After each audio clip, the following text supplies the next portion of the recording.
wabarakatuh. Shalom, Om Swastiastu, Namo Buddhaya, Rahayu. Peace and blessings to all of us. Let us express our gratitude to the Almighty God for His grace and blessings, allowing us to join this virtual event in good health and high spirits. To the Honorable Ms. Insinyur Dia Agustina Puspitasari, ST MT PhD, the head of Chemical Engineering Department at BRAWIJAYA University. To the Honorable Mr. Raditya Baswara, the chairperson of the Chemical Engineering Student Association of FTUB, Ms. Zaina Fitriani, the chairperson of our Challenge 2025, Ms. Natasha Gabriella and Ayu Gayatri, who has kindly taken the time to share knowledge and insights with us, and all of the participants who have joined through the virtual platform. We warmly welcome you and thank you for your presence. We hope this event proceeds smoothly, provides value, and remains interactive despite being held virtually. Good afternoon, everyone. How are the participants of the iChallenge 2025 competition doing? I hope you are all in good health and excited to participate in today's event. Allow me to introduce myself. I am Zalfa, and I will guide you through today's iChallenge 2025 webinar. Our event carries the theme, a refined analysis of the transformation from conventional to green industries, which highlights the importance of transitioning to green industries to reduce environmental impacts and support sustainable innovation. This transformation aligns with the global effort to achieve net zero emissions by 2050 as a step in combating climate change. This event discusses an incredibly important topic, renewable energy. Not only does renewable energy help preserve the planet, but it is also key to ensuring the sustainability of future generations. I believe you will gain valuable insights and inspiration from today's event. Without further ado, let me outline today's agenda. First, opening and prayer. Second, speech by the head of Chemical Engineering Department, BRAWIJAYA University. Third, speech by the chairperson of the Chemical Engineering Association. Fourth, speech by the chairperson of iChallenge 2025. Fifth, pre-test session. Sixth, presentation segment by the speaker. Seventh, Q&A session. Eight, post-test session. 9, vlog presentation and documentation. And 10, closing and documentation. I would also like to remind all participants to turn on their cameras, use the designated virtual background, and also format their names according to the rules set by the committee.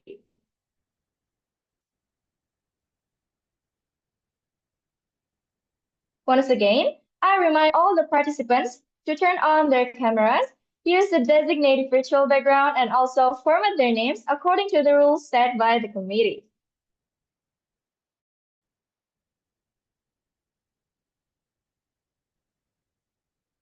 Before we begin, let's start by seeking blessings and smooth proceedings from the Almighty God through our prayer. Let us pray. Prayer is concluded.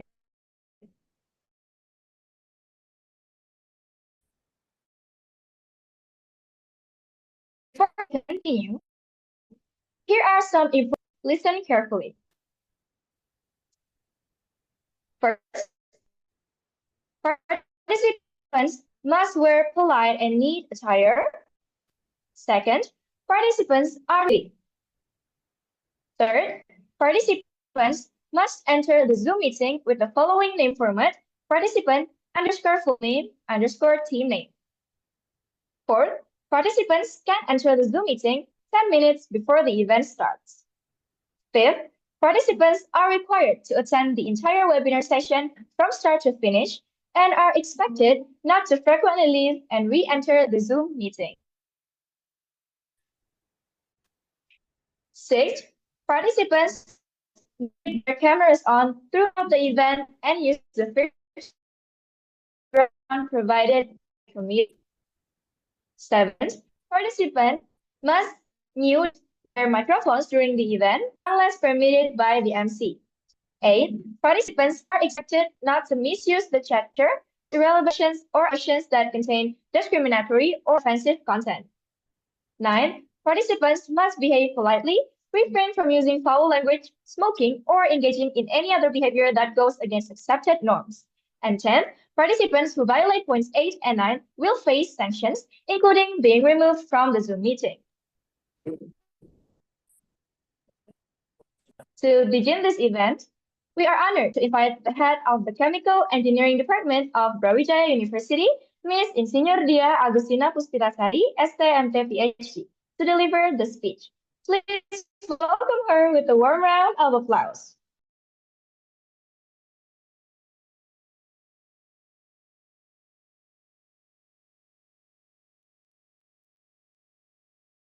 Assalamualaikum warahmatullahi wabarakatuh. Hello, can you hear my voice? Hello? Yes, Ms., your Is voice it is clear. okay? Is it clear? Okay. Assalamualaikum warahmatullahi wabarakatuh. Good afternoon, everyone. Thank you for the chance. So, before first of all, I would like to say thank you to Ms. Natasha Gabriella, Head of Sustainability, and Mrs. Ayu Gayatri, Sustainability Manager from the Coca Cola Euro Pacific Partners Indonesia, right? We would like to thank you for the time that for sharing the knowledge with our students today.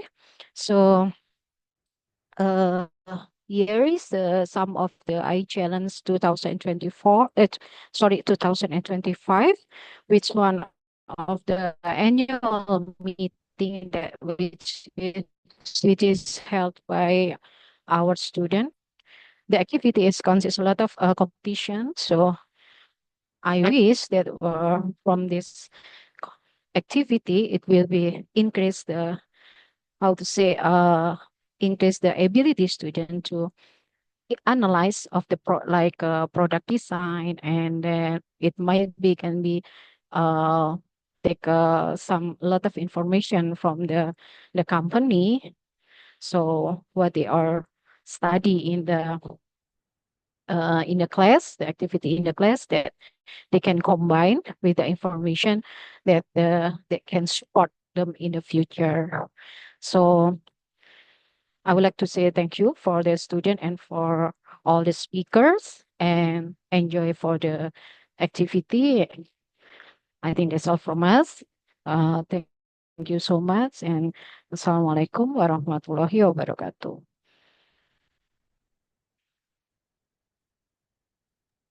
Waalaikumsalam warahmatullahi wabarakatuh. Thank you, Ms. Insinyur Dia Agustina Puspitasari, STMT PhD, for the insightful and valuable words. Moving on to the next part of our event, we will hear a speech from the chairperson of the Chemical Engineering Student Association, Mr. Raditya Baswara. To Mr. Raditya, we kindly invite. Hello, is my voice is coming in?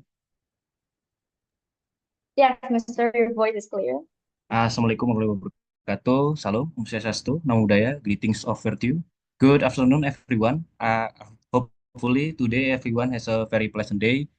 First of all, dear Mrs. Insinyur Dia Agustina Puspitasari, ST, MT, PhD, as the head of Department of Chemical Engineering, Faculty of Engineering, University of Brawijaya, who is with us right now. This Mrs. Natasha Gabriella and Ms. Ayu Gayatri as the head of Sustainability Manager of Coca Cola Euro Pacific Partners Indonesia as our keynote speakers at this afternoon webinar. And dear Mrs. Zaina Fitriani as the chairperson of iChallenge 2025, who has worked hard for the smooth running of this webinar on this afternoon. I would like to welcome all of the participants of the essay competition, business product and design competition, and industry case competition, both from Indonesian and international, as well as chemical engineering students of the Faculty of Engineering, University of Brawijaya, who have and live today's activities of webinar. Allow me to provide a brief overview about the iChallenge 2025 webinar. This webinar carries the theme of a refined analysis of the transformation from conventional to green industries. This webinar mainly discuss about the concept of green industry based on renewable energy and sustainable material as the strategic step towards achieving net zero emission 2050. The main topic include the initial condition about renewable energy, the role of technology of green industry efficiency, certification, government regulation, and of course the international standards that support sustainability. In closing, I would like to invite all of you to actively participate in this iChallenge 2025 webinar. Not only will you gain a valuable insight on green industries, but you will also have the opportunity to ask our keynote speakers, Mrs. Natasha Gabriella and Ms. Ayu Gayatri, directly about their experience in upholding the principle of sustainability in the industry. Finally, thank you for all of your attention. I do apologize if there are any wrong words during my speech. Wassalamualaikum warahmatullahi wabarakatuh. Thank you. Waalaikumsalam warahmatullahi wabarakatuh. Thank you, Mr. Aditya Baswara, for the wonderful speech. Next, let us hear from the chairperson of iChallenge 2025, Ms. Zaina. So, Ms. Zaina, we invite you to deliver your speech.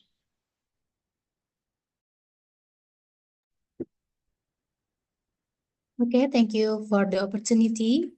Assalamualaikum warahmatullahi wabarakatuh. Ladies and gentlemen, distinguished guests, Honorable Mrs. Insinyur Tia Agustina, ST, MT, PhD, Head of the Chemical Engineering Department, Faculty of Engineering, BRAWIJAYA University.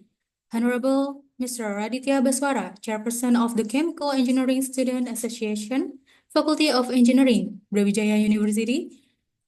Honorable Mrs. Natasha Gabriella, Head of Sustainability at Coca Cola Euro-Pacific Partner Indonesia. Honorable Mrs. Ayu Gayatri, Sustainability Manager at Coca Cola Euro-Pacific Partner Indonesia. Esteemed committee members of iChallenge 2025 and all webinar participants present today. First and foremost, let us express our gratitude to the Almighty for His blessings, allowing us to gather here today for this webinar, which is part of the iChallenge 2025 series. The webinar carries the theme a refined analysis of the transformation from conventional to green industry, aiming to provide valuable insight on how conventional industries can transition toward greener practice. Aligned with the core objective of this competition, we strive to encourage students to continuously innovate and develop sustainable solutions that contribute to industrial transformation toward a more environmentally friendly future. We extend our deepest gratitude to Mrs. Natasha Gabriella and Mrs. Ayu Gayatri for their willingness to share their expertise and experience from Coca Cola Euro-Pacific Partners Indonesia, a company that has successfully embarked on the journey toward green industry transformation. The insight they will share will surely offer us a concrete perspective on the challenge and opportunities in pursuing industrial sustainability. We also warmly welcome all participants of the essay competition, business product and design competition, and industry case competition. We hope this webinar serves as a source of inspiration and motivation for you to develop innovation that drive the shift toward a more sustainable industry. In closing, we hope this event provides valuable learning opportunities. Let us make the most of this occasion to gain knowledge, engage in discussions, and collaborate toward creating a greener industry in the future. Thank you for your attention and participation. Wassalamualaikum warahmatullahi wabarakatuh. Waalaikumsalam warahmatullahi wabarakatuh. Thank you, Ms. Zaina, for your inspiring speech. It really motivates us all to enthusiastically participate in today's event. Now, time for the main session of today's event, the presentation. We are fortunate to have a visionary speaker here. There are two speakers for today. The first is Ms. Natasha Gabriella, the Head of Sustainability at Coca Cola Euro-Pacific Partners Indonesia. Ms. Natasha has an impressive academic background. She holds a bachelor's degree in environmental engineering from Institut Teknologi Bandung and pursued her master's in industrial ecology through the Erasmus Mundus Scholarship, studying at Universitas Graz and Chalmers University of Technology. With expertise in life cycle assessment, environmental policy, and industrial ecology, she has built an impressive career, including roles as Sustainability Assistant Manager at April, an environmental consultant at Enviro Solutions and Consulting, and environmental consultant at GreenCap. Next, We have Ms. Ayu Gayatri, the Sustainability Manager in Public Affairs, Communications, and Sustainability at Coca Cola Euro-Pacific Partners Indonesia. She holds a bachelor's degree in Bioprocess Engineering from University of Indonesia and a Master of Science in Operations, Project, and Supply Chain Management from the University of Manchester, where she received the Dean's Award for Achievement. Her career span rose from interning at PT Wilmar Nabati Indonesia to driving sustainability initiatives at Coca-Cola Euro-Pacific Partners as a quality system and sustainability specialist before stepping into her current leadership position. And today, they will share insights on our main events theme, a refined analysis of the transformation from conventional to green industries. But before we dive into the presentation, we will begin with a pre-test session to boost everyone's enthusiasm. There's an added bonus in the session. Participants with the highest scores will receive a special prize prepared by the committees. So what are you waiting for? You can scan the QR code displayed on the screen or click the link shared in the Zoom chat by the committees. Participants will have 8 minutes time to complete the pre-test. So good luck, everyone.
I remind once again to all the participants who haven't joined the pre-test session, please scan the QR code that displayed on your screen to participate.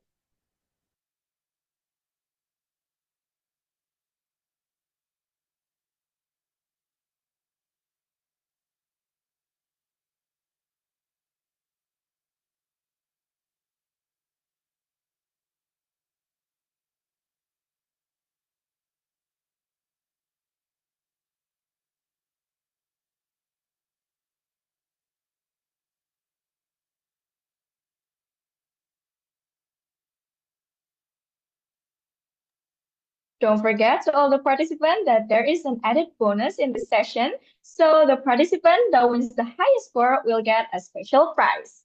So good luck, everyone.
Once again, for all the participants, we still have 3 minutes left for those who haven't joined the pre-test session.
How is everyone doing? Is the quiz finished already or?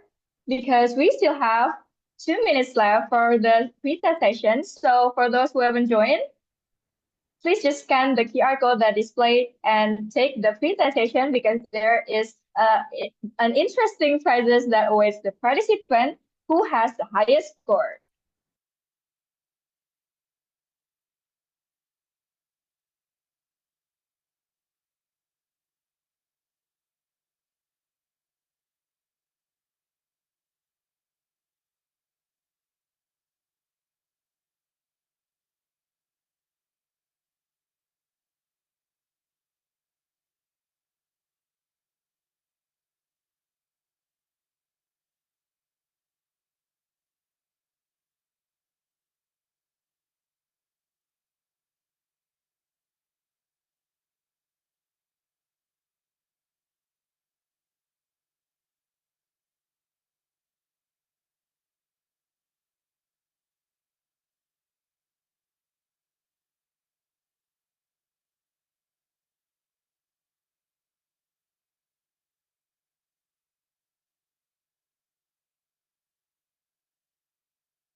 Okay, the pre-test session has now ended.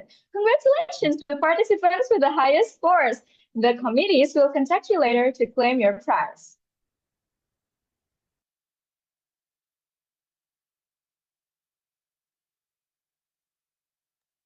After the pre-test session, I'm sure that everyone is even more excited and eager to move on to the main session of this event, listening to the presentation from our amazing speakers who are here with us today. All right, without further ado, Miss Natasha and Miss Ayu, the time and screen are yours. All right.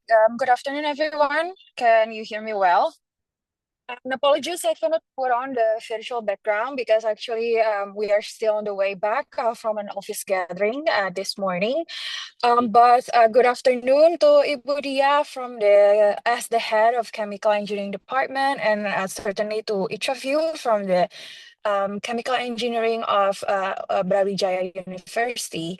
So in this afternoon, myself, Natasha, and also joined by my colleague, Mbak Ayu here, will be sharing with you about what does it mean to be a green industry or a sustainable industry, and the relations to the green jobs, which is very important to everyone here as the university students, because you guys sooner or later will be entering the job markets. So on the next slide, please.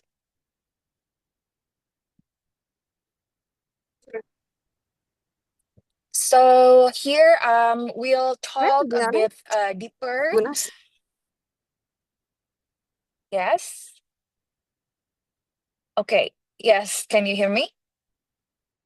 Okay, so we'll talk a bit deeper in terms of what does it mean to be a sustainable industry from a renewable energy perspective, including also the relations with climate change. So here, before going deeper, I want us to take a closer look in terms of where our country is at when it comes to the energy transition. Because I'm sure most of you are aware that unfortunately, the majority of our electricity still comes from the fossil fuels, especially from coal. And therefore, when it comes to using more and more renewable energy, Indonesia is still at a quite low achievement, which is around 14% as of 2024. The consequences is that there's still a lot of carbon emissions that our country produce, which is around almost 700,000 million tons just in 2022. And actually, Indonesia is the sixth country with the most carbon emissions back in 2022. So sadly, when it comes to something not so good, Indonesia's rank is quite on top.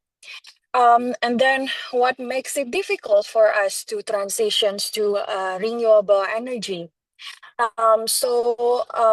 Even though when it comes to the potential, Indonesia has a lot of renewable energy sources, there's still a lot of uncertainty from the regulation perspective. For example, when it comes to installations of rooftop solar panel, which is very crucial for industry like Coca Cola Europe Pacific Partners Indonesia, if we want to increase our use of renewable electricity.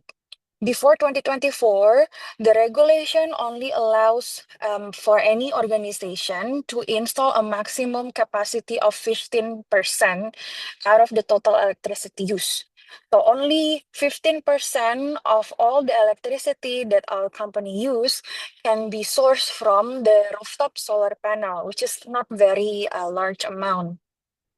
However, in 2024, in last year, there is a revision in the regulation that dismiss this maximum capacity. However, there's a new challenge. There's still a lack of transparency in terms of how much quota that an organization can apply if they want to build their own rooftop solar panel. So all in all, there's still regulatory barrier when it comes to maximizing the use of renewable energy. Another challenge is in terms of the technology itself. We still rely a lot from the technology provider from abroad. There's still a lot of technology that we import, which consequently makes the investment cost high. More importantly, when it comes to the human resources itself, like the specialists in renewable energy technology, most of them, it's still also using expert from abroad. And this is also another reason why it's important for everyone here, the university students of BRAWIJAYA University from chemical engineering to maybe pursue a career in green jobs because this demand will only be increasing moving forward. So with these challenges, there's still a huge gap that as a country needs to fulfill because Indonesia, as a signatory of Paris Agreement, and still is, despite commentary from the new administration, we still aim to reach net zero emissions by 2060. And also when it comes to the use of renewable energy, well, sadly, the target has just been revised because before this year, we want to achieve 23%, but because the achievement of last year is still very low, then the government revised the target to be around 17 to 19% by 2025. Next slide, please.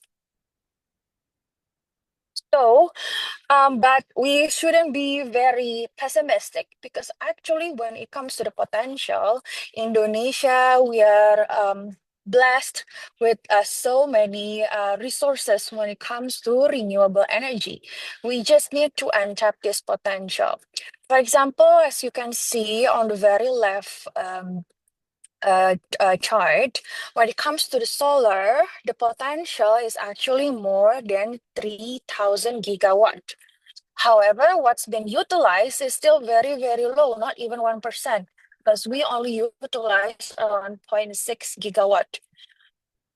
Second is when it comes to wind, this is also very fast especially when it comes to like the eastern Indonesia. So what does it mean? This means that there's actually opportunities if Indonesia would like to do an energy transitions, meaning to reduce our dependency on fossil fuels, and so that we can building even more an economy that relies on sustainability, or what's called as green economy. What are the opportunities?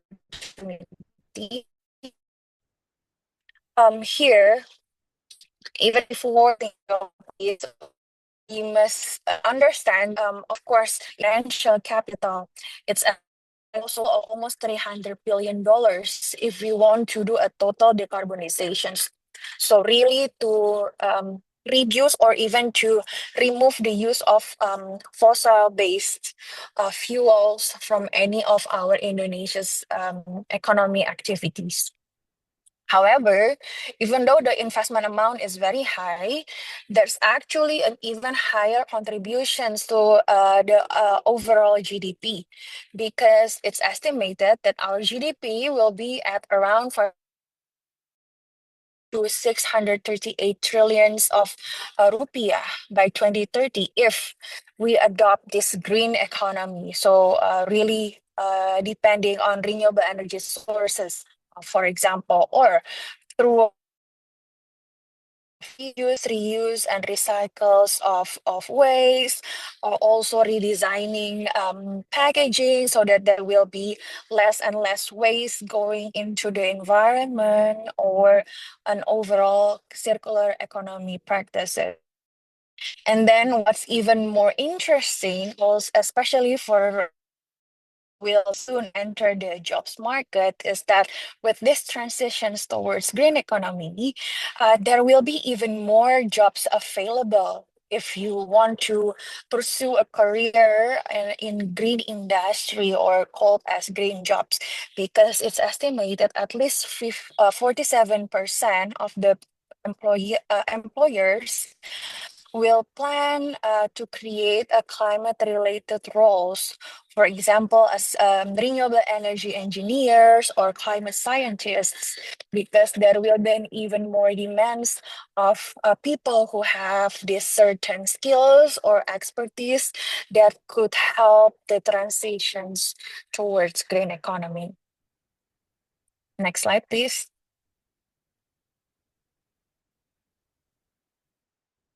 The goal I want to add here is that it's becoming even more important for green jobs, for us also to tackle any economy, social, and as well as environmental challenges, because there will be 30 million jobs at risks of being lost. And also, however, when it comes to the technology and automate, will only accelerate industry transformations. However, the traditional sectors will be most impacted, and therefore, especially as the younger generation, we are asked to have the agility to adopt and adapt to any innovation, technological changes, because otherwise it will be even harder to compete at the jobs market. And then with the climate crisis, especially given that we are already exceeding the 2 degrees Celsius threshold, then there will be an even more adverse impacts towards the society. Like, for example, it's estimated that around 100, almost 140 millions of people will be affected by the climate change risks. For example, with this extreme weather that we anyway have experienced, sometimes it's like very hot and dry, but it could be raining so hard, it's even flooding. So it could even push people to start migrating to other countries or creating what we know as climate refugee. And certainly, what's even more glaring is that this climate change could also impact the availability of food or the food. It's even harder to harvest the crops, the soil fertility is decreasing, or because of it's even harder to get water, so on and so forth. And therefore, tackling the climate crisis through green jobs becoming even more imperative. Because if we see from the perspective of sustainable development goals, or are related to climate change. And we only have 5 years left, actually, to achieve this SDG. Therefore, transformations to a green economy is no longer an option, but it is a necessity if we want to survive. Next slide, please. So, as I mentioned before, the green jobs is actually opening an even more opportunities for our country's economic growth. But what's actually green job? So the definition of green job is actually any occupations or any jobs that can contribute to the environmental preservations, social quality, and all in all driving a sustainable economy. So when it comes to renewable energy, as I mentioned before, it will open in even more jobs available, estimated around 4.5 million by 2030. And this also would unlock an even more investment because people will put their money more on technology that can generate renewable energy. However, this means that the technology must be mature to be able to untap these benefits. Another example is from circular economy. All in all, a principle that create an economy that will no longer dispose the materials directly to the environment, but rather to preserve the materials so that it has a longer life cycle, all in all, reducing waste to the environment. For example, when it comes to the green jobs, there will be around 4.8 million jobs available only in the recycling sector itself. And this would even create a larger market, for example, for recycling materials products. All in all, it's estimated the value of the market would be around 1 trillion rupiah. But this means that the small and medium enterprises, or what we know as UMKM, must be ready to adapt, especially because our country is very unique. SMEs contributes to more than 70% of our GDP. They are actually the backbone of our economy. So to transform into a circular economy, we need to build the capacity of our SMEs. So that's actually only 2 out of many opportunities in green jobs that would become available if we start to transform towards green economy. Next slide, please.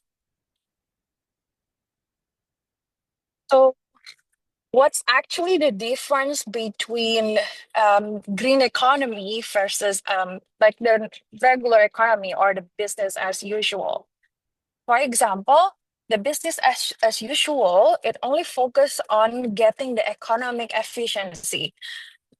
Basically, how to get as much profits as possible by spending as less as possible. Truly a system that aims to achieve a balance between the environmental or ecological and economic gains. So it's not only about getting the economical profits, but also about preserving the environment, preserving the resources. Because if the resources is no longer there, there's nothing that the industry can use to actually make profit. So it's basically to use a more holistic lens towards business. Second, when it comes to resources itself, business as usual, it's mostly relies on non-renewable resources. For example, using diesel or using fossil fuels. But in the green economy, the system is actually a closed loop, and it's relies mostly on materials that comes from renewable sources, and then can be degraded better compared to like non-renewable sources. Third, the economy system is linear, so it's really just make, use, and dispose. But in the green economy, the system is circular. As I mentioned, it's about to prolong the life cycle of the materials as much as possible so that the materials that's been used not automatically being disposed or being becoming a waste.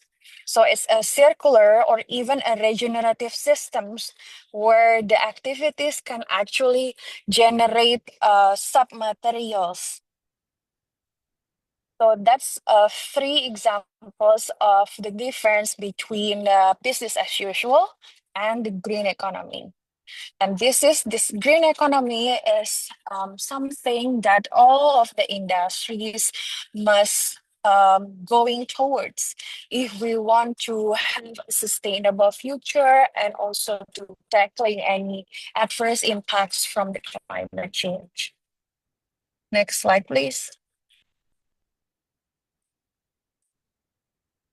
So before I have been sharing with you more on the theoretical side of what does it mean when it comes to become a green industry, or what are the definitions of green jobs, what's the difference with the business as usual, so on and so forth. But in this section now, I'd like to share with you more on the practical experience, in particular of what Coca Cola Euro Pacific Partners Indonesia has been doing as an industry. But before, I'd like to share with you a glimpse of Coca Cola Euro Pacific Partners. So CCEP, we are one of the leading consumer good companies in the world. We're actually the licensed bottlers for any products of the Coca-Cola company, or known as the Triple C. CCEP itself, CCEP is operating in 31 countries. So our group, we are based in London, United Kingdom, and we have branches in 31 countries of Europe as well as across Asia Pacific. In Asia Pacific, CCP is present in Indonesia and the Philippines for ASEAN, also in Papua New Guinea, Australia, Fiji Islands, New Zealand, among others. For Indonesia itself, Coca-Cola Europe Pacific Partners, we have 8 manufacturing facilities spanning across Java, Sumatra, and Bali. We have around 37 production lines for us to distribute our products to more than 370 distribution points, serving around 500,000 outlets across Indonesia. And here you can see the picture of our products. So we not only produce Coca-Cola, But for sparkling, we also have Fanta and Sprite. For tea, we have fresh tea. For juice, we have Minutes Maid Poppy Orange. For mineral, we have Ades. And for dairy, we have Nutribus. So we have a range of beverage products that we produce. Next slide, please. So, sustainability is an integral part of our business in CCEP because CCEP believe we can only thrive as a business if we integrate sustainability principles across our supply chain. And based on the feedback of our stakeholders, including our shareholders, our customers and consumers, the NGOs, as well as by understanding the regulatory landscape at the global and national level, then we come up with these 6 pillars of sustainability targets, or what we call as This is Forward. Why this is forward? Because there's no going backwards. It's only going forward.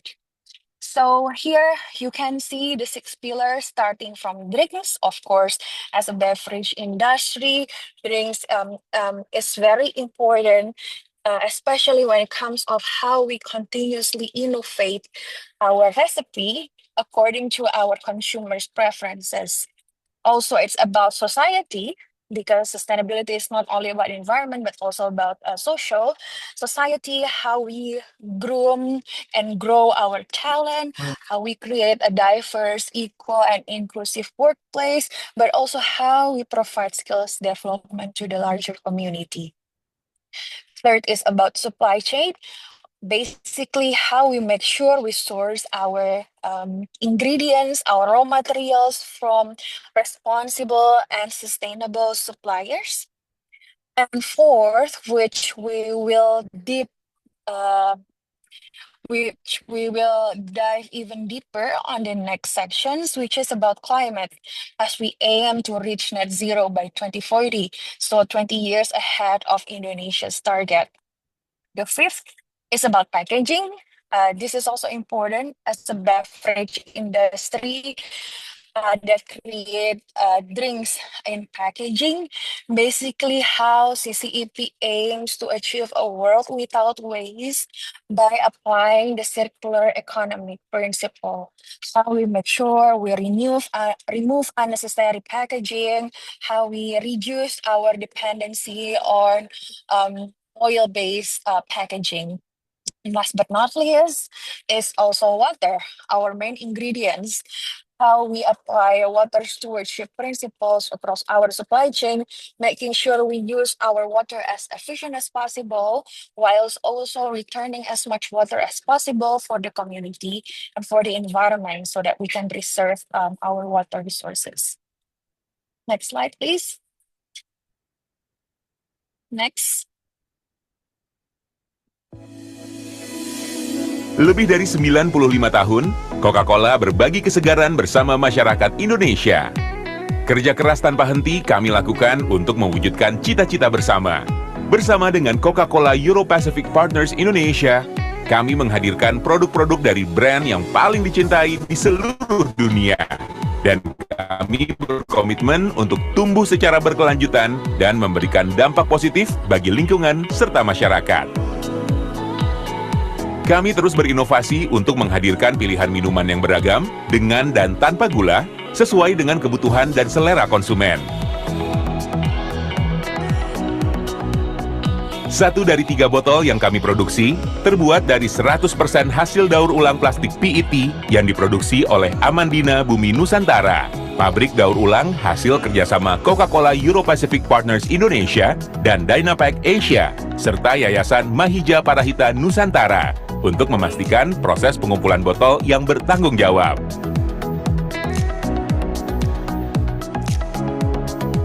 Kami berupaya mengurangi jejak karbon sembari membangun ketahanan terhadap resiko iklim dalam jangka panjang. Kami telah memasang panel surya di atap beberapa pabrik kami, memungkinkan produksi minuman dengan energi terbarukan.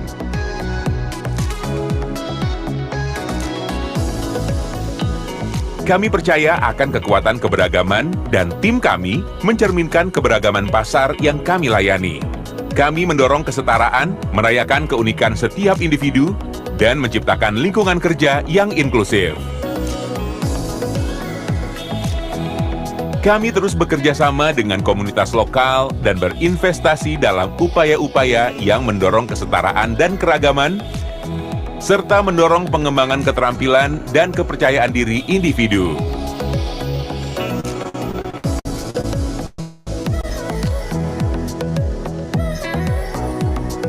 Kami berkomitmen untuk mengembalikan seluruh volume air yang kami gunakan dalam proses produksi minuman ke alam dan masyarakat. Dan kami secara aktif berupaya meningkatkan ketersediaan dan kualitas air di wilayah operasional kami, serta di daerah asal bahan baku dan komunitas sekitar. Di Coca Cola, kami bertujuan mewujudkan pertumbuhan berkelanjutan di Indonesia, menciptakan nilai bagi seluruh pemangku kepentingan, dan membangun masa depan yang lebih baik bagi bisnis, masyarakat, dan planet bumi. All right. So I hope you guys like the video because it captures very nicely of how we apply sustainability across our value chain. And I hope you guys watch it very carefully because there's actually a lot of answers to the quiz that we also have after this session. So now I'll hand it over to my colleague Mbak Ayu, who will share with you more in terms of our sustainable practices across supply chain and also sharing with you tips on how to prepare yourself if you'd like to pursue a career in green jobs. So Mbak Ayu, over to you. Thank you, Natasha. Good afternoon, everyone.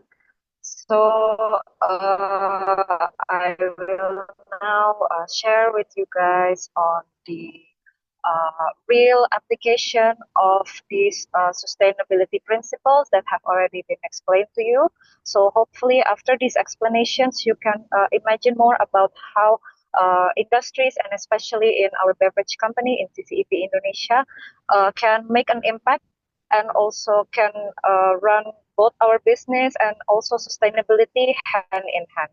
So as you guys can see the slide, for each of the 6 pillars that has already been explained, if you remember, for each of them we have our own initiatives and actions to ensure that we are with the initiatives. So for example, in climate, we have a commitment to for zero emission by 2040.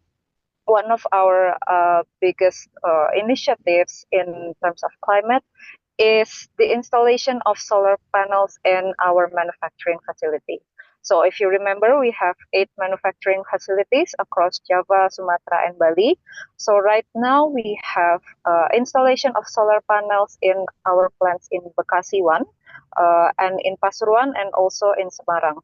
So these solar panels are part of the renewable electricity that we use to manufacture our products to ensure that we transition gradually to clean energy and also reach zero emission by 2040.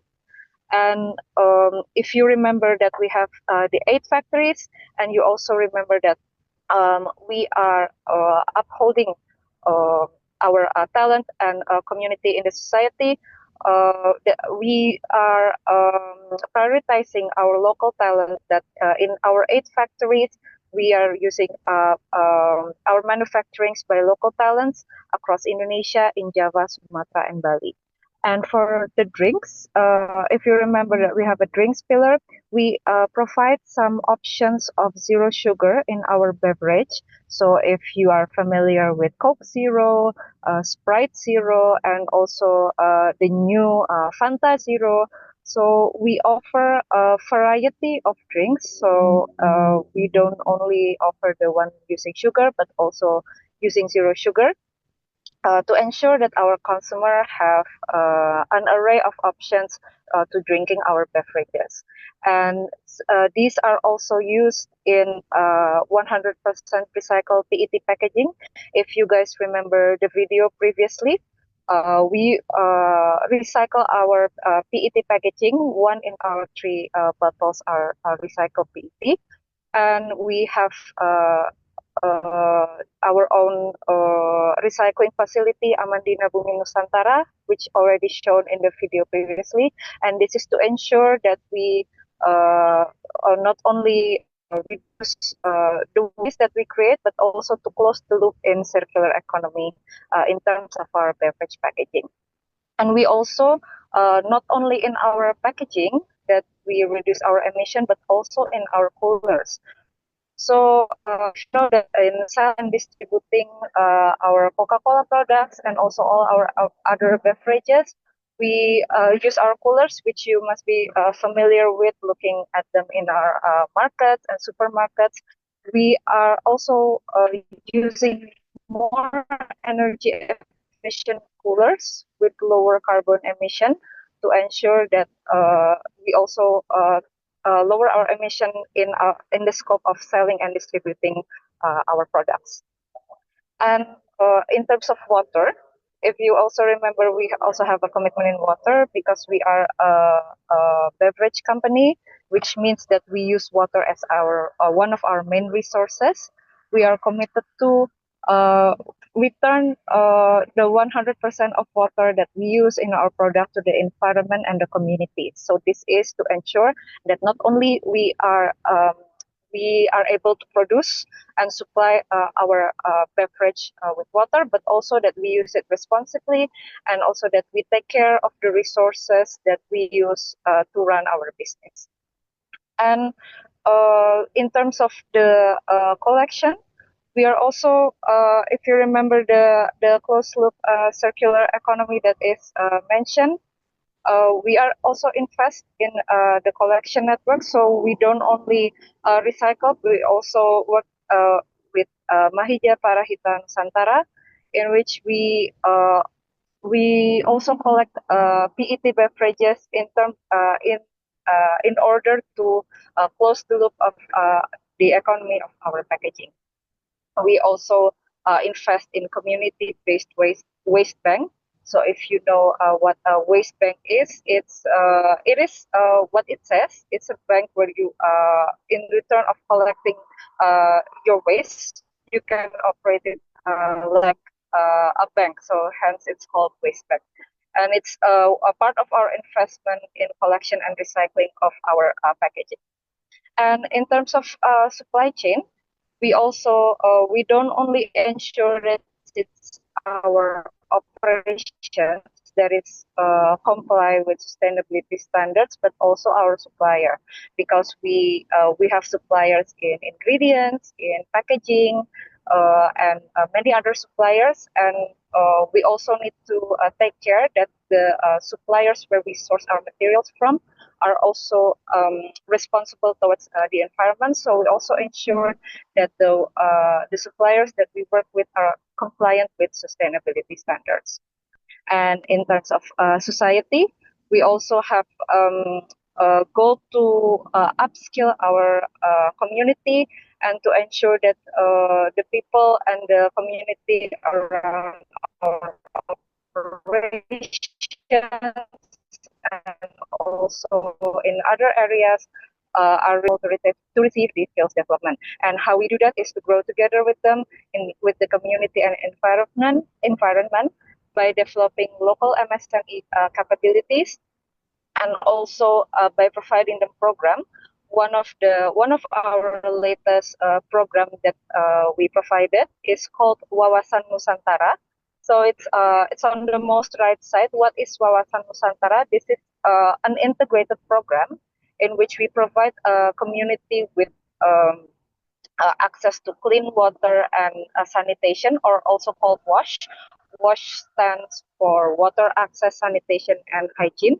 So this is an integrated approach to provide them with wash management, waste management, and nutrition for Nusantara. So what this means is we want to be able to provide our society with access to clean water, access to sanitation, and also capability to manage their waste, and to ensure that they can be able to live healthy by managing their nutrition, by providing sanitation facilities and water recycling. Next slide, please.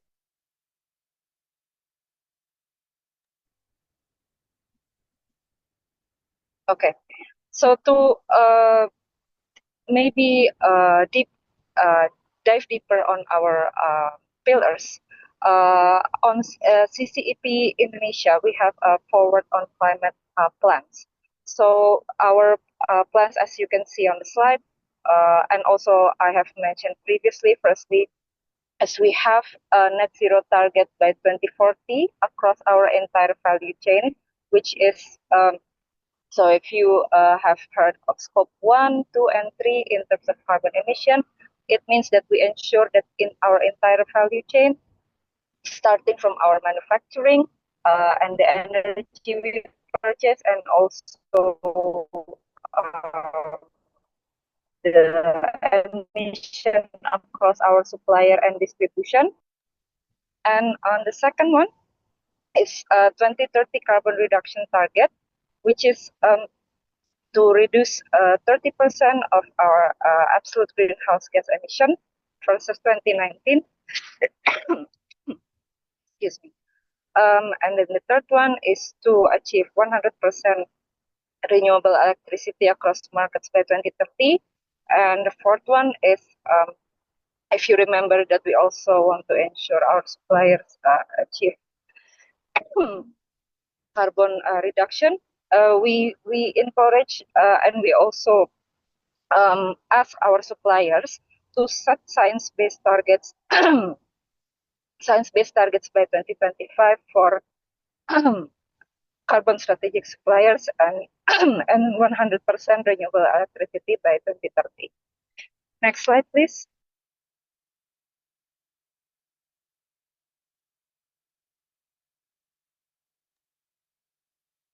Okay, I think there was one before. Okay, so this is just to give a picture where our carbon footprint comes from. So as I mentioned, there is scope 1, 2, and 3, and more than 80% of our total carbon footprint comes from scope 3 emission. So this helps us to map out where we need to prioritize where we reduce our carbon emission in the scope 3, which is in where we sell and distribute our products. Next, please. So, what are some of these actions that we have taken in CCP Indonesia to move forward on climate? This is the installation of rooftop solar panel that I've mentioned previously.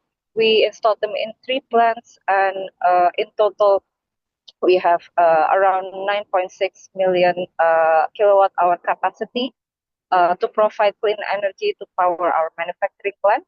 And this in turn can reduce up to 8 kilotons of CO2 emission of annual reduction.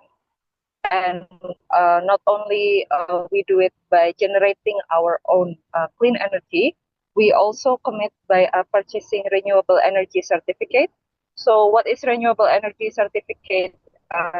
You can also look this up. This is a certificate that ensure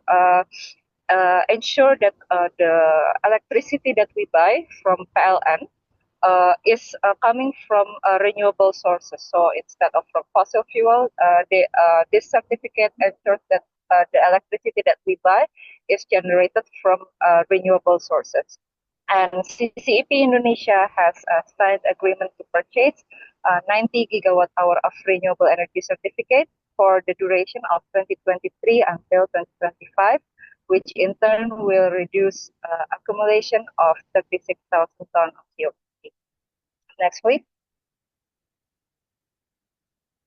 So not only do we invest in renewable electricity, but as we show you before, we also invest in using recycled content in our packaging.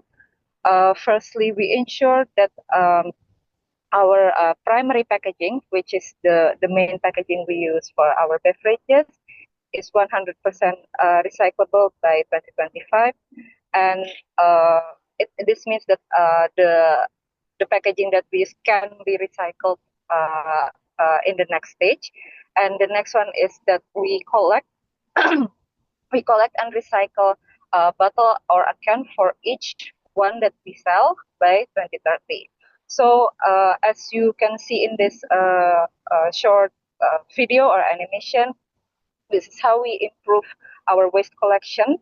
This is by focusing in circular economy, by investing in our own recycling facility, and also investing in our collection through Mahija Parahita Nusantara and Amandina Bumi Nusantara. So this means that after we drink our product, we do not dispose it and end the value chain there, but we return it to be recycled, and it becomes a circular economy. Next, please.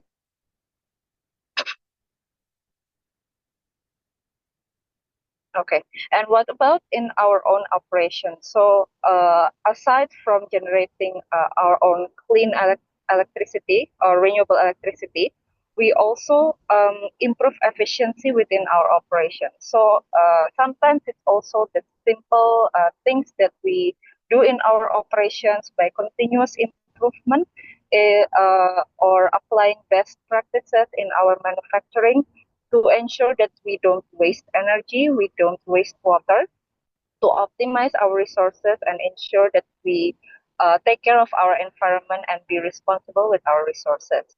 So that's how we have a benchmark and set goals for energy and water use, greenhouse gas emission, and operational waste.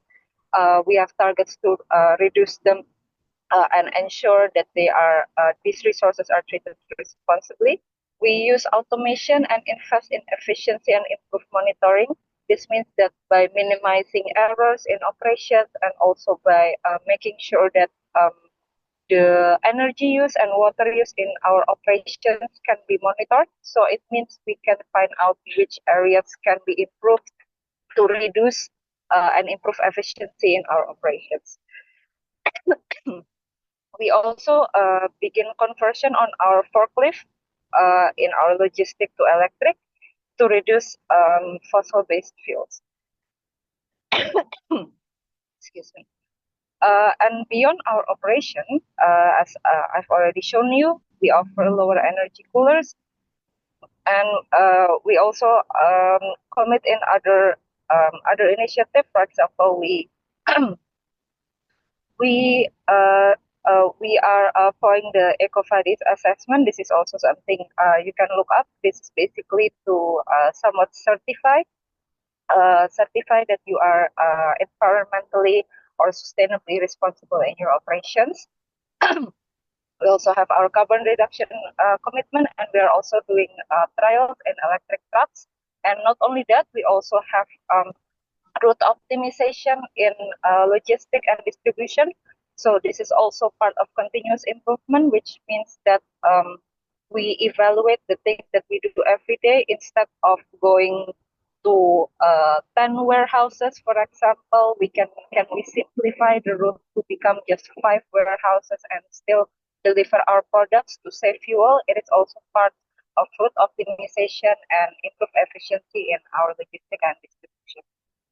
Next, please. So as I mentioned, also we support our strategic suppliers to decarbonize their value chain.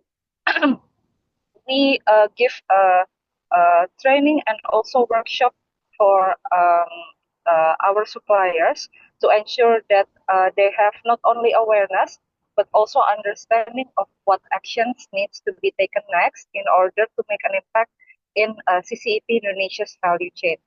So we work together with WRI, or World Resources Institute, to provide them with the necessary knowledge and exercise to set a target in SBTI. So SBTI is a science-based target initiative. It's an international standard, or an international way of you to measure to set a goal in your carbon reduction. And by doing this, we ensure that our suppliers are committed in CCEP Indonesia's goal to decarbonize our value chain.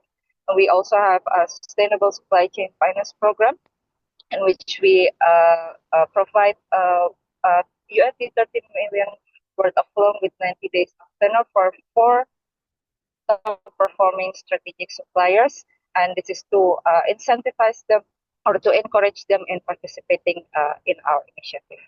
Next, please. So this is just some acknowledgements in CCP Indonesia's efforts in sustainability. We have been recognized as our CCP PAX director, Ibu Lucia Karina, was selected as SDG Pioneer from the UN Global Compact in 2024. We also received appreciation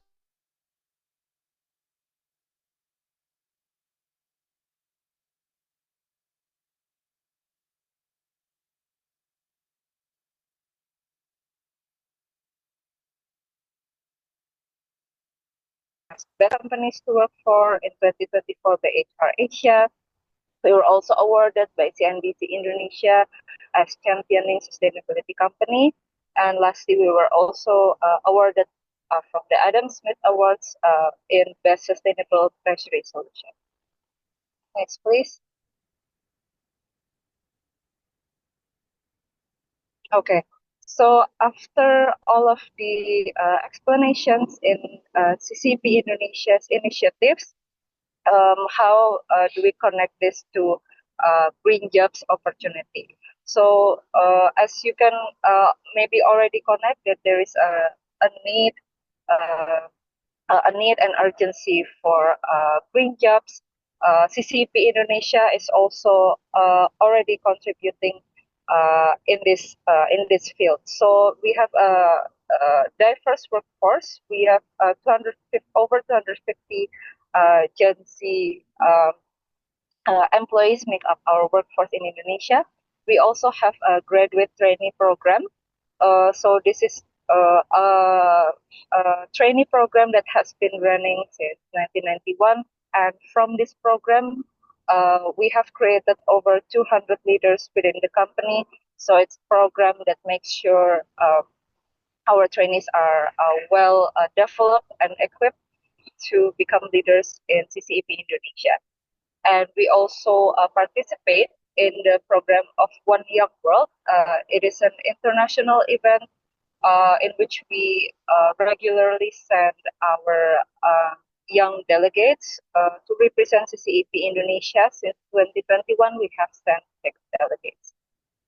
So as you can already gather in our initiatives in CCP Indonesia, by investing in the sustainable operations such as our solar panels and also low energy coolers and recycled packaging for our bottles in PET. This means that there is also more jobs and opportunities within the sustainability field. So there will be emerging sustainability roles, upskill existing roles with sustainability, and we also contribute not only within our business but also beyond, in which we empower over 44,000 recycling heroes. Recycling heroes is what we call the people who collect our packaging, and they are actually the key to close the loop of our circular economy through Amandina, Bumi Nusantara, and Mahija Paraita Nusantara. And lastly, we also invest in skills development, in which we support the skills development of 500,000 people facing barriers in the labor market by 2030. This means that we upskill the people who cannot, who normally have barriers to get jobs on their own, and we support them by creating MSME development. We support them by creating community-based waste bank and also thematic trainings, such as trainings in waste management and also in MSME and in other fields. I'm reminded I have 10 minutes, so I will speed through. So this is how in CCEP Indonesia we contribute to sustainable development by preparing the workforce for green economy. Next, please. Okay, so this many approaches in sustainability means that there are many options and opportunities of various sectors that provide green jobs. So these are just some examples that you can see on the slide that are applicable in the industry, for example, in waste management and treatment, recycling, renewable energy, environmental services, green architecture, and natural resource management. And there are also many positions or occupations that can be applicable for green jobs, as you can see on the list. And I'm sure, especially in chemical engineering, there are many fields that can be applicable within this wide array of occupations. Next, please. Okay, these are just some more examples. For example, in various industries, no matter in which industry we work in, there will always be a need and an opportunity for green job to be applicable by the young employees right now. So, for example, in healthcare workers, industrial workers, farmers and agricultural workers, and also in construction workers. Next, please. Okay, so with that in mind, how should you guys prepare for relevant skills in green jobs? So it's not only about hard skills or the technical skills, but also it's about the soft skills. So on the left side, you can already see some specific hard skills, but I'm sure that many of these hard skills can be relatable for you guys coming from chemical engineering. But also you need to improve, to develop in soft skills such as systems thinking, collaborative problem solving, stakeholder engagement, because sustainability is not only about solving technical problems in environment, for example, but also you will need to deal with the society. You will also need to deal with stakeholders. You will need to understand the needs of many different stakeholders in order to balance between running a business and also keeping it sustainably running. And on the right side, you can also see some examples of technical skills, regulatory and compliance skills, and industry-specific green skills. So these are just some different examples in technical skills. There are different industries this will be applicable in, for example, geographic information system, data analytics, and so on and so forth. And regulatory and compliance skills, because as you know, and it's already been mentioned before, that to ensure that a company is really sustainable, you would need to abide to our current regulation and also comply with the government's rules and comply to many international standards. So these are where the regulatory and compliance skills are applicable.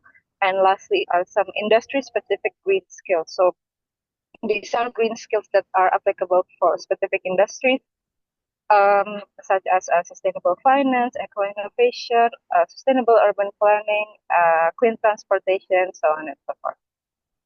Next, please. I think that's, yep. So that's all of the explanations and insights, hopefully, that can be used for you guys from chemical engineering. Hopefully, it gives you more idea about green jobs, how it is applicable in industry such as CCEP Indonesia, and wishing you guys best of luck in the job search, especially for the green jobs in the industry. Thank you. Thank you so much, Ms. Natasha and Ms. Ayu, for the informative and inspiring presentation. May the knowledge shared be beneficial and serve as a valuable takeaway for all of us. Before we proceed to the Q&A session, don't forget to prepare your best questions because this is your chance to delve deeper into the topics discussed. Now, for the participants of the Indonesia Chemical Engineering event 2025 who are still curious, it's finally time for the Q&A session to deepen your understanding of the webinar topic. But before that, allow me to explain the guidelines for the Q&A session. First, Participants who wish to ask a question can use the raise hand feature. Second, participants may turn on their camera and microphone once they are permitted and called upon by the MC. Third, if there are any issues with the microphone, participants can ask their questions via the Zoom chat, which will be read aloud by the MC. And fourth, participants must adhere to the established SOPs. Any violations of this guideline will result in a warning from the committee, and participants may face sanctions, which will be determined accordingly. With the guidelines explained, let us begin the Q&A session. Those who wish to ask questions may use the raise hand feature or type in the Zoom chat.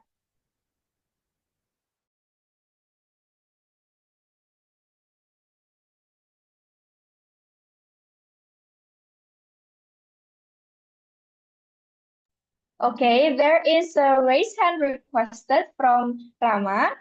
For Mr. Rama, you may open your microphone and proceed with your question now. Okay, I will.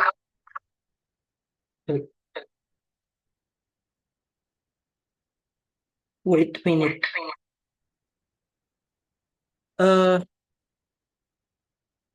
want to ask about the what extent in is GCPE. Wait.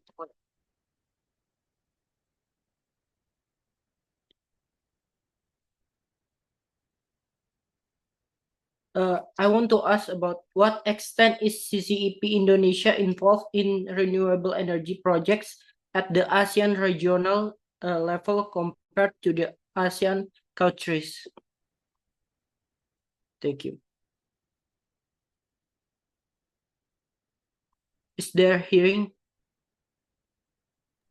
Okay, thank you, Mr. Rama, for the question. For Ms. Natasha and Ms. Ayu, you may begin to answer the question from Mr. Rama.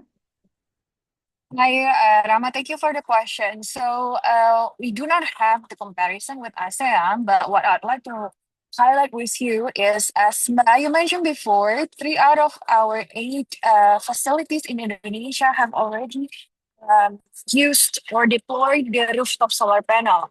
One of it is in our plant in Cibitung, West Java, with a total capacity of 7.134 megawatt peak. So far, it's still the largest solar panel in a single rooftop building in ASEAN. So that's what we can say based on data. Thank you.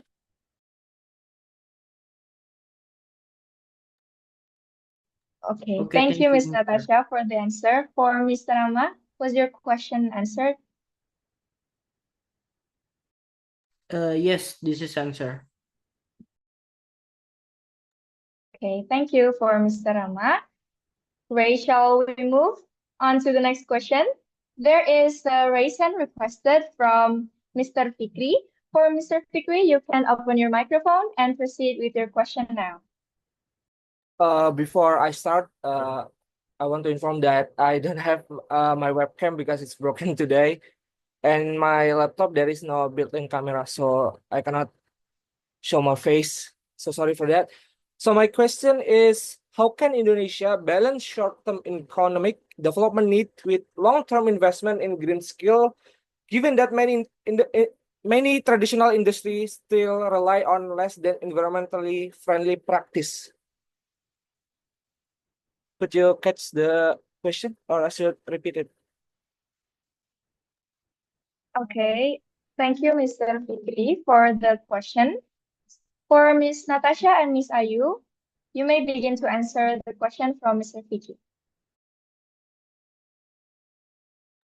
Hi, Fikir. Thank you for the question. So I'll answer from the perspective of industry because your question is for Indonesia as a country, but as I'm a representative,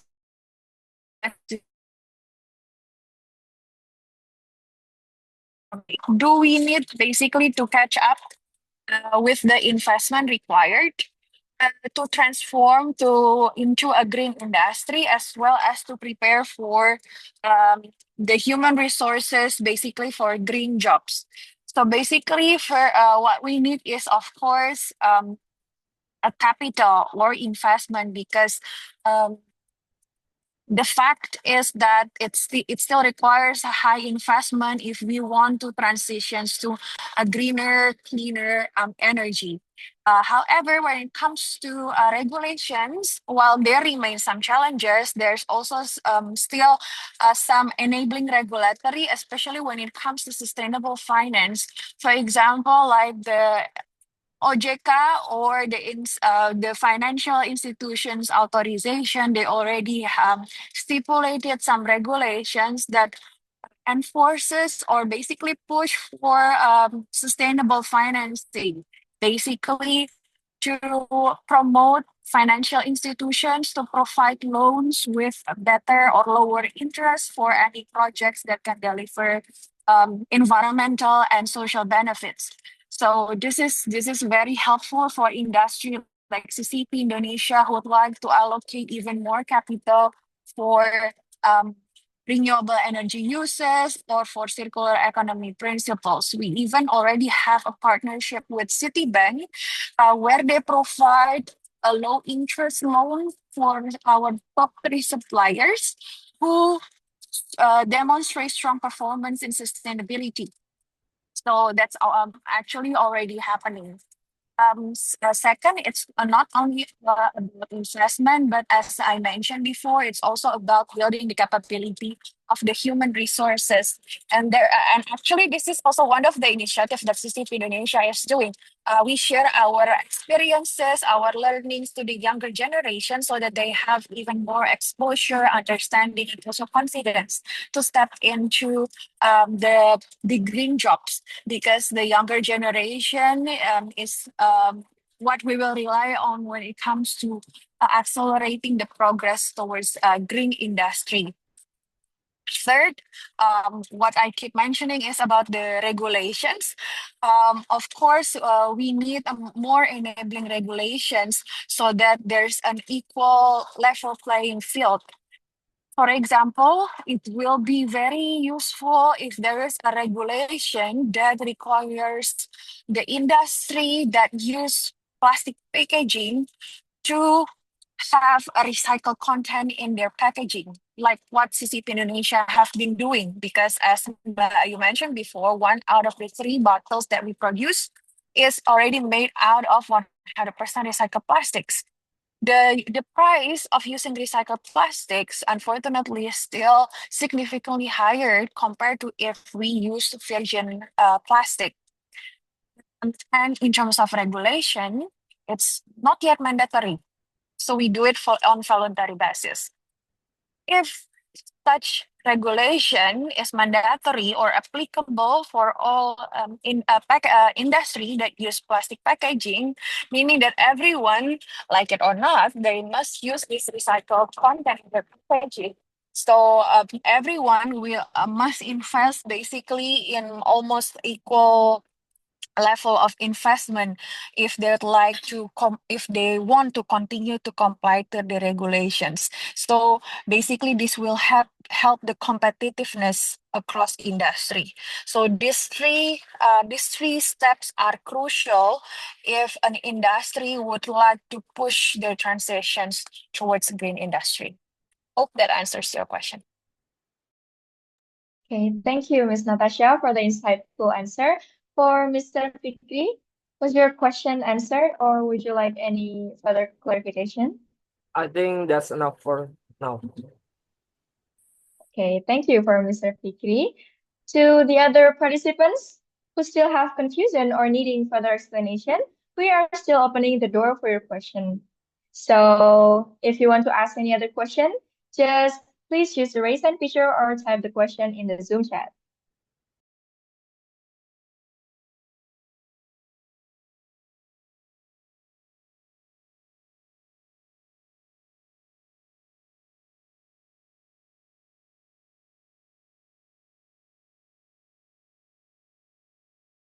Okay, there is a question from Shabrina in the Zoom chat that asks, does Coca-Cola have a specific program to educate consumers about the importance of recycling packaging? Thank you, Shabrina, for the question. For Ms. Natasha and Ms. Ayu, you may begin to answer the question from Shabrina. Yes, so we do have many initiatives. Actually, one of it being a Recycle Me campaign. It's actually ongoing. It's a partnership between the Coca Cola Company, CCP Indonesia, together also with Waste for Change and Grab. So you can actually collect I think up to 15 plastic bottles, and then you logged into the Waste for Change applications, and then there will be a pickup service from Grab to collect your bottles, and then these collected bottles will be supplied to Amandina Bumi Nusantara, our recycling facility, who will turn it into a recycled plastic, and then you'll get a certain amount of e-money as a token of appreciation. So this is our concrete actions to stimulate behavior change to our consumers so that everyone will be aware that plastic bottles is not waste because it is actually valuable materials. And then we do a lot of educational campaign together with the Coca-Cola Company. For example, every year we participate in the Jakarta Expo, Jakarta Fair. We have a booth there where people can understand better about our closed loop circular economy, bottle to bottle processes. There's actually some games about how to recycle bottles, for example, how to sort waste, for examples. This is also how we use the gamifications to educate consumers about the importance of waste segregation and then waste management. So that's actually just a few of many initiatives that us Coca-Cola have been doing to educate consumers or public in general when it comes to waste management and circular economy. Okay, thank you, Miss Natasha, for the answer. To Shabrina, was the answer clear for you?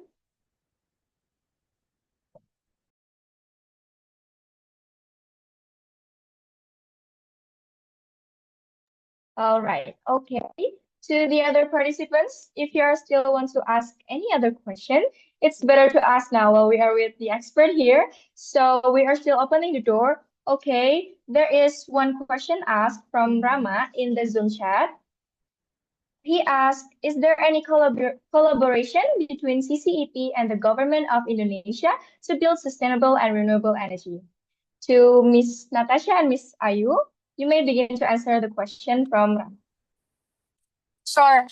So yes, one of the example is the purchase of renewable energy certificate from CCP Indonesia to PLN. So as you know, PLN as a state-owned company and the sole electricity suppliers, one of the green energy products that they provide to the consumers is this renewable energy certificate, which is basically proof of how our manufacturing plant in Cibitung consumed electricity that comes from renewable energy sources, which is coming from a geothermal plant in Sumatra. So this is the collaboration that we have with the government entity, and hopefully moving forward, there will be more collaboration with the government. And then apologies, myself and Ayu have to leave because we have another office engagement. So hopefully what we have shared with everyone here, the experience that we have as Coca-Cola Pacific Partners Indonesia, become an enlightenment and a source of inspiration for everyone here. Thank you. Good afternoon. Okay, Ms. Natasha and Ms. Ayu, may I ask if it's okay to do the documentation first before Ms. Natasha and Ms. Ayu leave the Zoom meeting?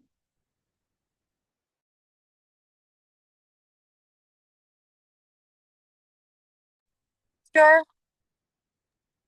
Okay, we are now will do the documentation section.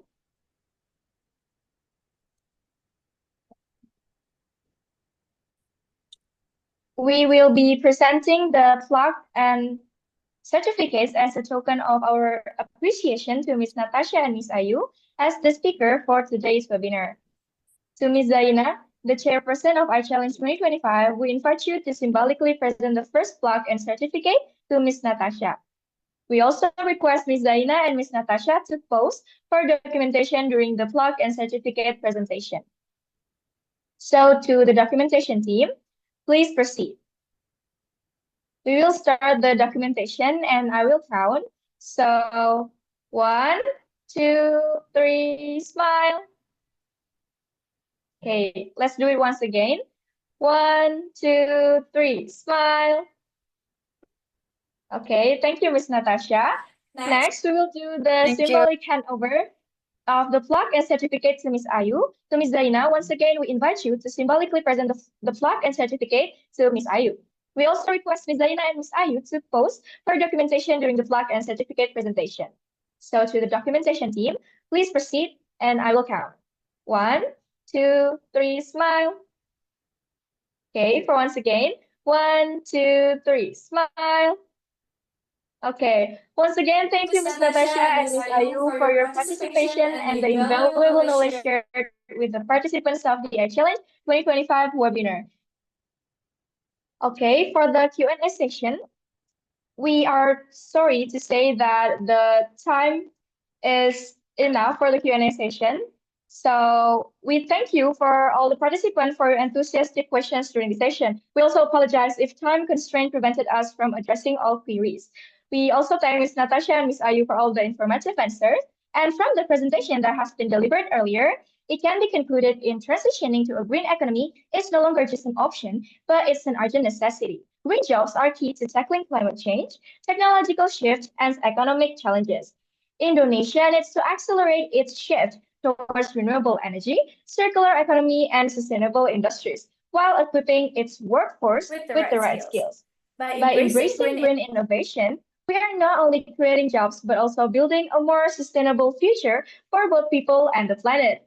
Wow, truly valuable knowledge has been shared by our speakers today. And after the previous Q&A session, we will now move on to the post-test session to help reinforce your understanding of the material from this webinar.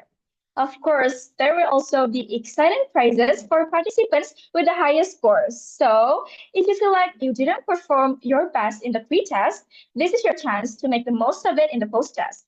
All right, without further ado, all participants can scan the QR code on the screen or use the link provided in the Zoom chat. Participant will have 8 minutes time to complete the post-test. So good luck, everyone.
all the participants, I remind once again that we still have 5 minutes left for the post-test session. So for those who haven't joined the quiz, or those who haven't scanned the QR code displayed on the screen, you can scan the QR code or join with the link that's shared in the Zoom chat to participate in the post-test session.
For the question that asked after this post-test session, is there any other agenda? Yes, we still have the documentation. So to all the participants, we remind you not to leave before the documentation session. Thank you.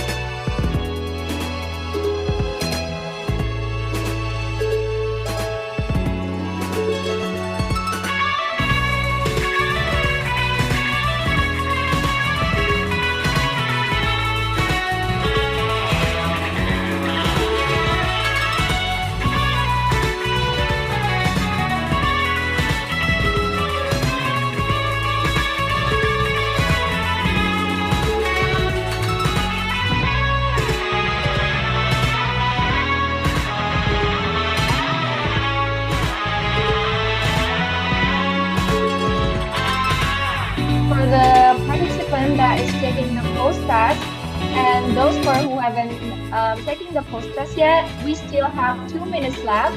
So please scan the QR code that is displayed or take the post-test with the link that has been shared in the Zoom chat.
post-test session has now ended.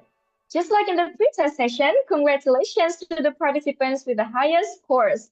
The committees will contact you later to claim your prize. After the post-test session, I would love to hear your thoughts and feedback about our previous activities in this webinar. Was it exciting? Feel free to give us your reaction or share your comments in the chat box.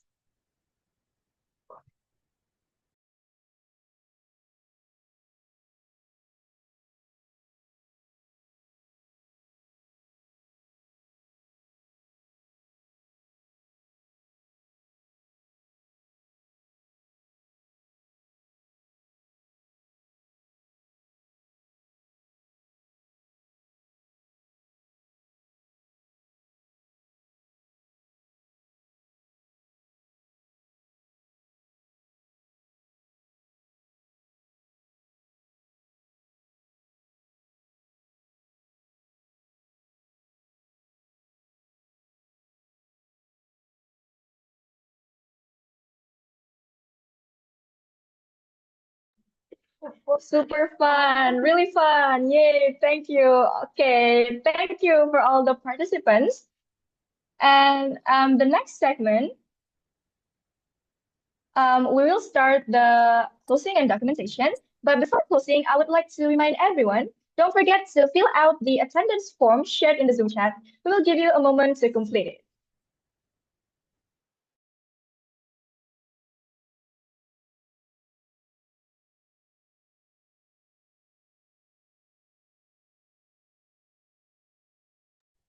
Once again, for all the participants, I would like to remind you once again to fill out the attendance form that has been shared in the Zoom chat by the committee. We will give you a moment to complete the form.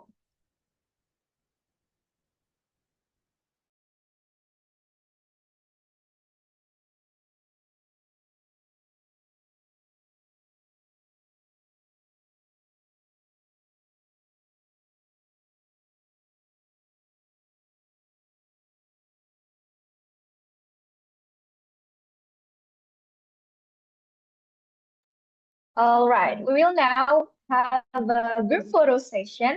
So for all the participants, please turn on your camera and give us your best smile.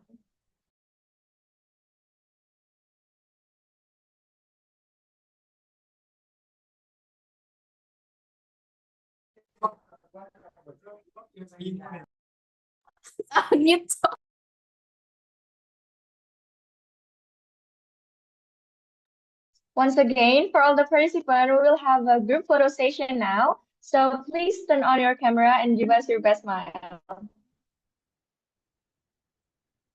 For the documentation, I will count the photos. 1, 2, 3. Smile. Okay, next we move on to the second slide. 1, 2, 3. Smile. Okay, the next slide. 1, 2, 3. Smile.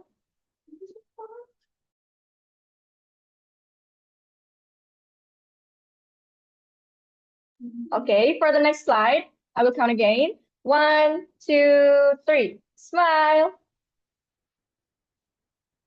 Okay, moving next, the next slide. 1, 2, 3. Smile. Okay, again, the next slide. 1, 2, 3. Smile. Okay, for the last slide. 1, 2, 3. Smile.